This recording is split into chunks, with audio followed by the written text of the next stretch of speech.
Ouais, et il faut préciser à nos jeunes téléspectateurs que c'est le jingle du générique d'antenne, du JT d'Antenne 2 vers 80 à peu près. Ouais, c'est ça. Ouais, on se souvient même plus. Oui, c'est 80. Pour nous rajeunir. C'est rigolo. Alors, que disent les magazines avec On autant va de se faire sourire? peur. Ouais. On va se faire très peur. bien. Bah oui, pas seulement parce qu'on est vieux, mais aussi parce que si vous avez des adolescents, vous pouvez les traîner, s'ils aiment les films d'horreur, vous pouvez les traîner au musée. Et oui, non, Par les cheveux. les ados adorent les films d'horreur, souvent. Parce que le magazine Le Bonbon, mensuel culturel parisien, vous propose une expo sur les esprits maléfiques des enfers asiatiques. C'est l'expo Enfer et fantômes d'Asie. Elle n'a pas prévu de vous ménager, précise l'article, parce qu'il y a des légendes qui font dresser les cheveux sur la tête, des extraits de films, des esprits qui hantent la forêt, des créatures surnaturelles et vengeresses. Vous voyez un peu les gravures. Et même une surprise à la fin de l'expo, et le magazine ne dit pas ce que c'est. Donc je ne vais pas y aller, moi.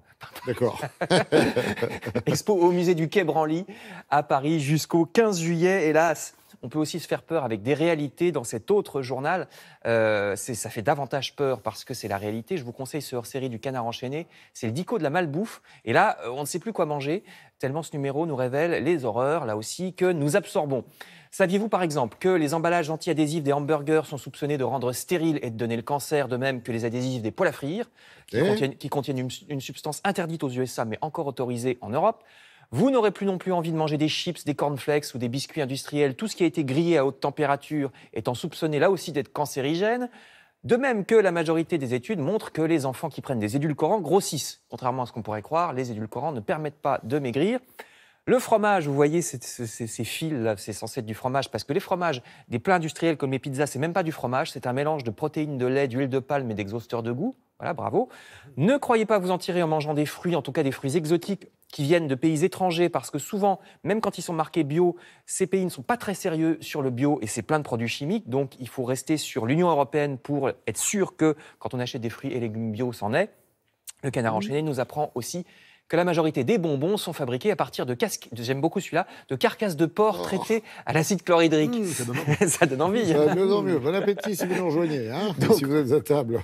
La solution, c'est une alimentation traditionnelle, fuir les produits industriels, faire soi-même avec des aliments de base, des fruits et légumes, de la viande, tout simplement. Pour le petit déjeuner, exemple, les brioches industrielles sont farcies de cochonneries, dit le journal.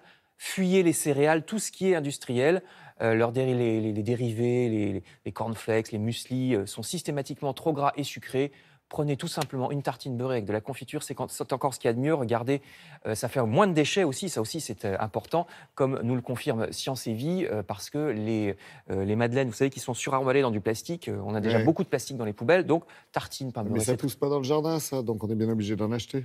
Oui, tartine, pain beurré, tout simplement. Cuisinons donc nous-mêmes, c'est beaucoup mieux et ça prend pas tellement de temps, nous dit ce hors-série du magazine Avantage, surtout si paradoxalement on prend son temps quand on fait les courses, parce que plus on a pensé, et oui, au moment de faire les courses à ce qu'on va faire, plus ça ira vite en cuisine. Et oui, plutôt que de remplir le caddie un peu n'importe comment. Donc, nous dit ce magazine, il y a plein de bonnes recettes délicieuses qui ne prendront qu'un quart d'heure, tout compris si on a bien réfléchi avant. C'est l'occasion de s'y mettre, surtout en ce week-end. Vous voyez, quelques jolies images. C'est sûr qu'avec une botte de radis et du gros sel, pas pour longtemps. Voilà, et c'est bien mieux que des chips. Exactement. Merci beaucoup, Frédéric.